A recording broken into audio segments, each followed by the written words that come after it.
Ya, untuk melakukan analisis menggunakan Smart PLS, yang pertama kita lakukan adalah persiapan datanya terlebih dahulu. Nah, data yang kita gunakan di sini adalah file yang ini. Jadi client 123 data hasil Smart PLS, data hasil. Nah, yang ini file yang bisa dibuka seperti ini. Nah, untuk ini filenya masih berformat XLSX. Nah, ini harus dirubah dulu menjadi CSV. Nah, caranya dirubah menjadi CSV itu seperti ini. Nah, kemudian kita masuk ke file yang tadi, kita copy seperti ini. Nah, jadi yang di copy itu adalah nama dari masing-masing indikator atau masing-masing dari variabel konstruk. Nah, ini di copy seperti ini. Lalu kita pastekan ke sini. Nah, setelah seperti ini kita cek ulang, klik file. Nah, ini untuk mengubah menjadi CSV-nya, save as. Nah, kita bebas ini motor di mana, kita contohkan di sini.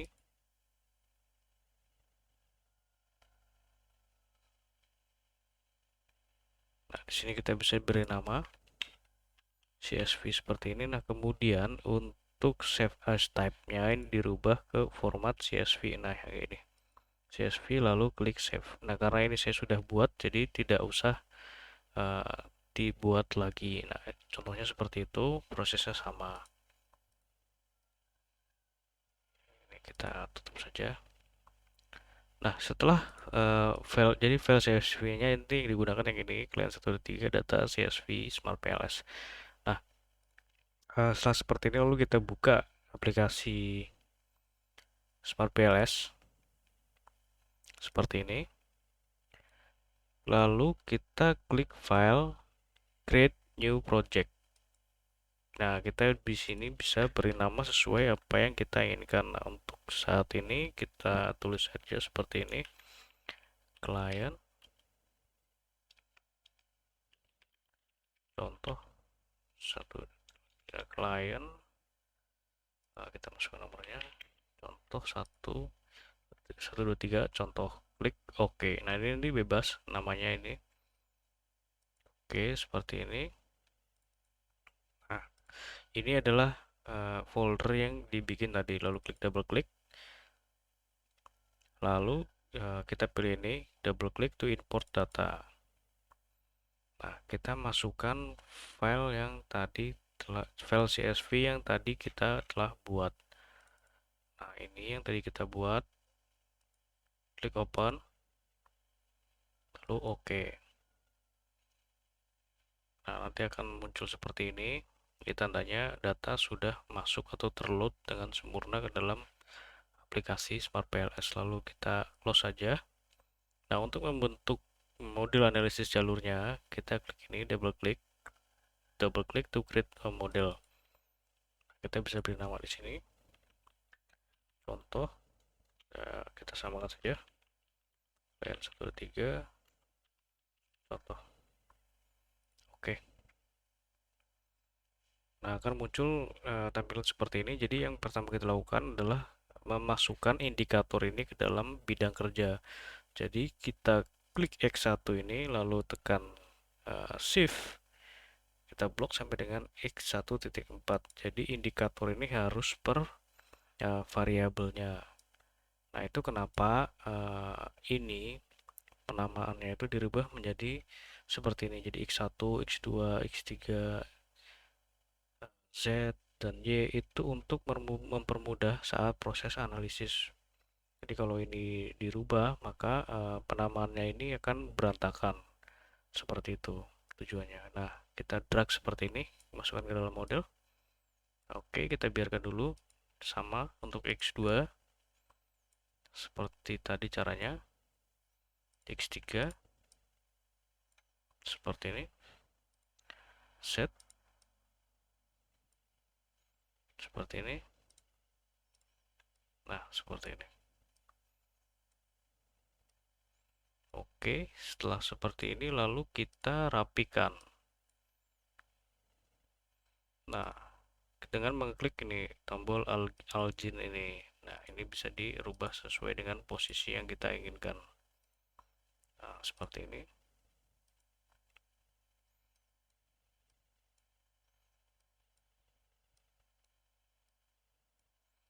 Nah, kemudian setelah terbentuk seperti ini, kita beri nama masing-masing variabelnya.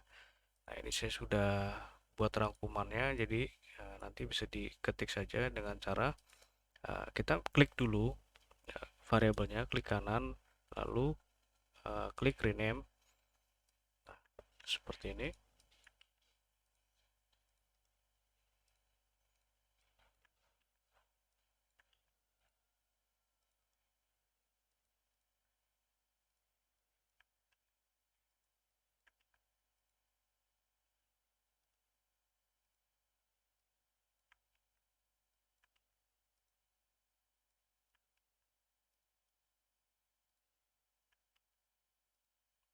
Seperti ini untuk penamaan variabelnya. Oke, setelah seperti ini lalu kita buat model analisis jalurnya dengan cara klik ini tanda atau menu connect. Jadi kita klik X1 ke Y, X2 ke Y, X3 ke Y, dan dan Z1 ke Y. Nah, setelah seperti ini lalu kita buat untuk variabel moderating atau variabel moderating efeknya. Jadi untuk menguji apakah variabel Z atau akselerasi acceptance automated text audit ini memediasi hubungan antara X1 dengan Y1, X2 dengan Y1, dan X3 dengan Y1. Seperti itu caranya untuk membentuk variabel moderasinya. Klik ini add moderating effect.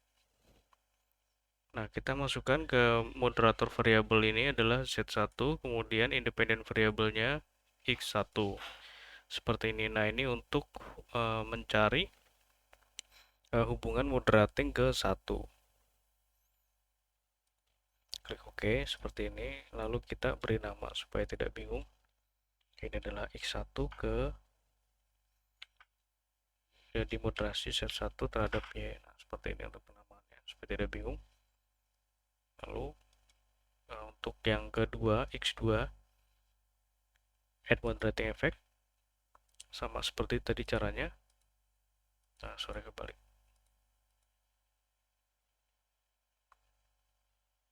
Nah, seperti ini X2 lalu klik OK. Nah, seperti ini.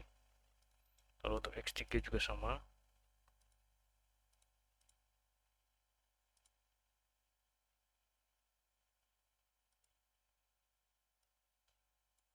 Nah, kita beri nama supaya tidak bingung.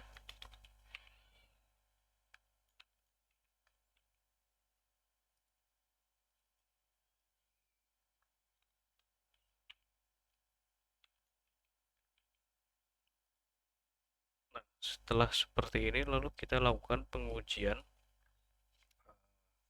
outer model yang pertama. Jadi outer model yang pertama ini untuk melihat apakah model dari variabel ini valid atau reliable. Nah, caranya adalah klik calculate lalu PLS algorithm. Kemudian kita klik start calculation.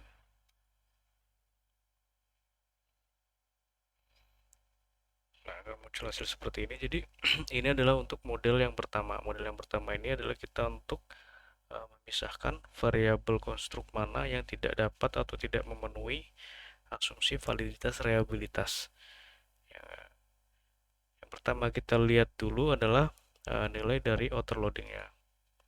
Nah, pada nilai overloading ini kita bisa lihat, nah yang tanda merah ini artinya di bawah 0,70. Nah, itu tidak memenuhi kriteria overloading atau kriteria validitas.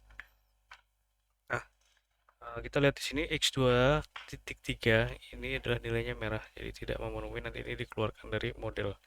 Kemudian setelah dari sini kita lihat juga untuk konstruk validity-nya ini sudah memenuhi secara keseluruhan, sudah memenuhi nilai minimalnya. Jadi kerbau alpha itu di atas 0,7, composite reliability di atas 0,7, dan average variance itu di atas 0,5.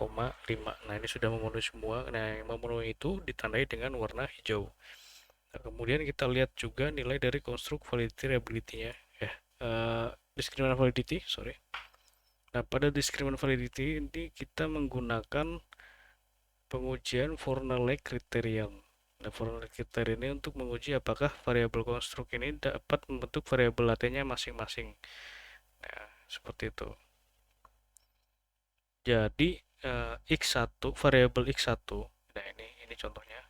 Variabel x1 ini x1.1 sampai x1.4 indikatornya ini harus dapat membentuk variabelnya dia sendiri. Nah, ditandai dengan nilai nilai Fornelli kriterianya ini lebih tinggi dibandingkan dengan variabel lainnya secara horizontal. Nah, ini adalah bentuk tabel matriks. Yang pertama kita lihat dulu adalah ini untuk data privasi. Ini kita biarkan saja karena tidak ada horizontalnya. Yang kemudian x1 z1 ini juga bisa diabaikan karena ini adalah variabel moderating atau hubungan moderating. Nah, yang kita lihat ini adalah x2 variabel kepastian audit. Nah, kita bisa lihat di sini x2 terhadap x1 nilainya adalah 0,568. x2 terhadap x2 nilainya 0,758. Nah, ini menandakan bahwa x2 variabel konstruk x2 ini dapat membentuk variabel latennya. Tidak membentuk variabel laten x1, melainkan ini membentuk variabel latennya sendiri. Nah, ini kan lebih tinggi nih. Nah, kita contohkan lagi untuk variabel x3. Nah, seperti ini. Nah, untuk x3 kita lihat nilainya. Nah, x3 ini nilainya adalah 0,816. Sementara untuk variabel lainnya ini adalah lebih kecil. Ya, artinya variabel atau indikator yang dari x3 ini dapat membentuk variabel konstruknya sendiri. Nah, di sini kita lihat ada variabel yang tidak dapat membentuk konstruknya sendiri atau ini belum memenuhi kriteria. Nah, kita bisa lihat di variabel z1. Z1 ini kita lihat Z1 ke Z1 nilainya 0,797. Z1 ke Y1 nilainya adalah 0,816. Nah, ini Z1 ini lebih tinggi ke Y1, artinya variabel konstruknya ini tidak dapat membentuk variabel laten sendiri, melainkan membentuk variabel laten yang lain. Dalam kasus ini dicontohkan itu adalah Y1. Nah, ini harus dilakukan pengurangan indikator. Nah, indikator ini nanti dilakukan pengurangan supaya nanti nilainya Z1 ke Z1 ini lebih tinggi dibandingkan dengan variabel lainnya secara horizontal. Nah, selain itu juga yang tadi yang di awal, nah ini juga nanti dihilangkan. Jadi pada tahap 1 ini yang dihilangkan itu bisa lebih dari satu. Nah, ini kasusnya contohnya bisa lebih dari satu, tergantung dari bagaimana data itu mengalami permasalahan. Jadi kalau misalkan ini nanti dihapus dan permasalahan di bagian diskriminan validity hilang, ya berarti satu. Tapi ketika ini nanti dihapus, tapi di konstruk validity ini di bagian diskriminan validity ini masih terjadi, maka dilakukan pengurangan ulang sampai dengan diperoleh hasil yang memenuhi kriteria seperti itu. Nah, ini kita contohkan untuk menghilangkan variabelnya. Kita bisa lihat dulu di sini. Jadi yang bermasalah itu adalah variabel x2.3. x2.3 kita klik seperti ini, klik delete. Nah, kita ulang, klik calculate, Pels algorithm, start calculation.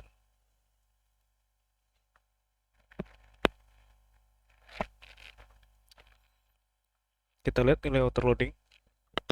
Nah, pada nilai autoloading saat ini sudah hijau semua, tidak ada yang merah, artinya di atas 0,70 nilainya.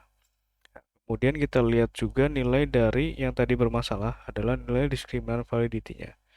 Nah, pada nilai diskriminan validity ini kita lihat, nah ini masih terjadi masalah yaitu 0,816 nih. Z1 ke Y1. Nah, ini masih terjadi masalah. Nah, ini harus dilakukan pengulangan dan pengurangan variabel konstruknya. Nah, kalau karena di sini adalah fokusnya itu adalah permasalahan di Y1 dan Z, maka yang dihilangkan itu nanti adalah variabel Y1 dan Z saja yang dipilih seperti ini.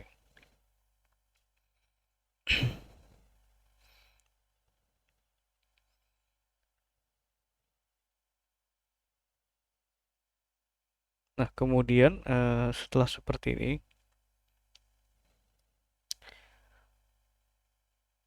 kita lakukan pengurangan variabelnya.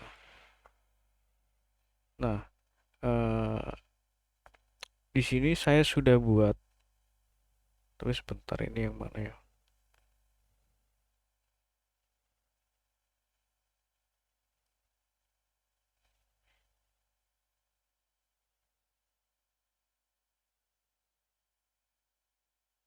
Oh,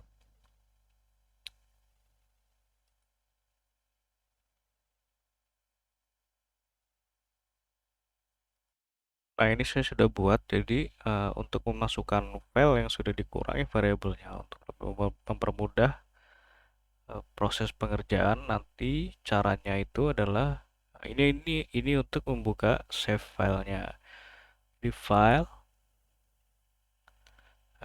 sini, import project from backup file.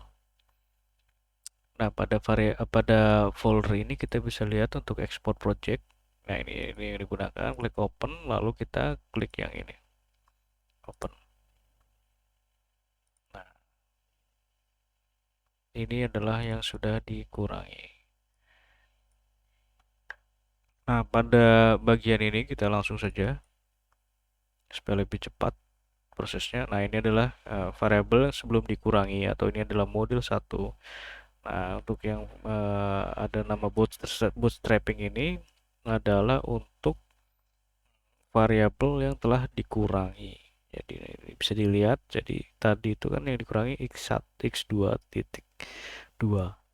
Kemudian variabel y ini juga tadi kan z sama z itu bermasalah. Nah, itu yang dikurangi adalah y13 dan z yang dikurangi adalah z14. Nah, setelah dikurangi seperti ini, lalu kita klik calculate bootstrap PLS algorithm. Kita lihat dulu hasilnya seperti apa. Nah, seperti ini nanti hasilnya.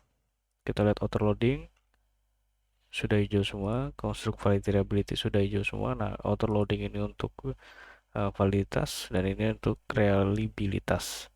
Kemudian kita lihat nilai dari nilai kriteria. Nah, di sini sudah kita bisa lihat untuk Z1 ke Z1 ini 0,792. Sementara untuk Z1 ke Y1 adalah 0,788. Nah, ini sudah lebih tinggi ke variabelnya sendiri. Artinya sudah tidak ada lagi masalah diskriminan atau setelah memenuhi asumsi diskriminan.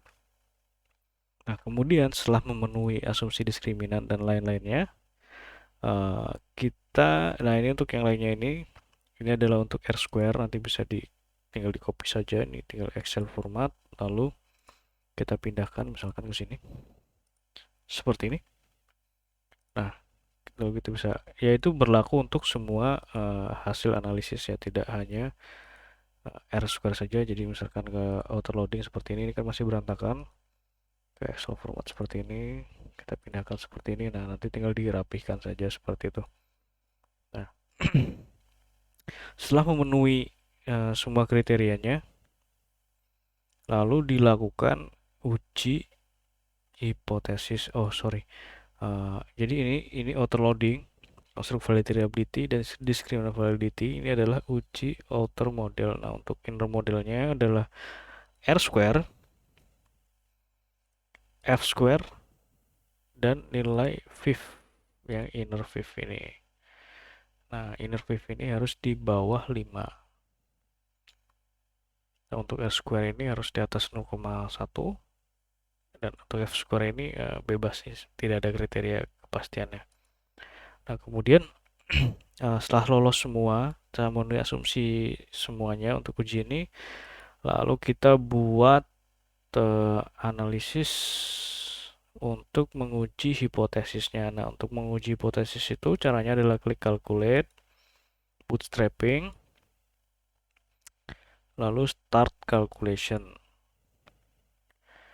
Nah, ini adalah untuk menguji hipotesisnya. Nah, karena di sini kita lihat dulu, karena di sini itu seluruhnya menggunakan pengaruh langsung dan hanya menggunakan variabel moderating, maka hasilnya yang dipilih itu adalah ini, 4 koefisien ini. Ini juga tidak ada nilainya, spesifik indirect tidak akan ada nilainya karena tidak ada pengaruh tidak langsungnya. Nah, ini bisa kita lihat di sini, ini hasilnya seluruhnya untuk hipotesis itu ditolak karena nilai p-value-nya itu di atas 0,05. Nah, untuk variabel Z1 ke Y1 ini kan tidak masuk ke dalam hipotesis. Nah, ini di sini tidak diikutkan dalam uji hipotesis. Nah, bagaimana cara membacanya untuk uji hipotesis ini? Nah, kita bisa lihat di sini ada X1 tanda panah ke Y1. Itu artinya bagaimana sih hubungan X1 terhadap variabel trust in teknologi. Nah, ini adalah hubungan langsung. Nah, hubungan langsung ini kita bisa lihat untuk original sampelnya. Ini adalah positif, berarti arah hubungannya itu positif. Kemudian kita bisa lihat lagi nilai p-value-nya atau untuk menentukan hipotesis itu diterima atau ditolak. Nah, kita bisa lihat di sini nilainya adalah 0,418. Artinya ini lebih besar dari 0,05 sehingga untuk hipotesis 1 itu ditolak. Kemudian untuk hipotesis 1A atau H1A, nah kita bisa lihat di sini X1 yang dimoderasi, ya kan ini. Nah, ini yang dimoderasi oleh Z1 terhadap Y1, original sampelnya adalah negatif. Jadi ketika ditambah Z1 ini malah terjadi penurunan atau arahnya itu negatif. Kemudian kita lihat juga nilai signifikasinya 0,965, artinya lebih besar. Nah, ini hipotesisnya ditolak. Jadi seperti itu untuk pengujian hipotesis, saya rasa mudah. Nah, original sampel ini untuk menentukan arah hubungan. Arah hubungannya itu positif atau negatif. Kemudian untuk menentukan diterima atau tidaknya hipotesis itu dilihat dari nilai p-value-nya. Nah, setelah seperti ini hasilnya kita bisa save output ini ke dalam Microsoft Excel. Nah, karena untuk Smart PLS sendiri outputnya itu yang digunakan berformat Excel. Nah, caranya itu misalkan kita mau save hasil ini semua, tinggal export to Excel, start export, kita pilih di mana lalu klik save. Seperti itu caranya, mudah. Sekian untuk analisis data menggunakan Smart PLS. Sekiranya masih ada pertanyaan nanti bisa ditanyakan langsung. Terima kasih.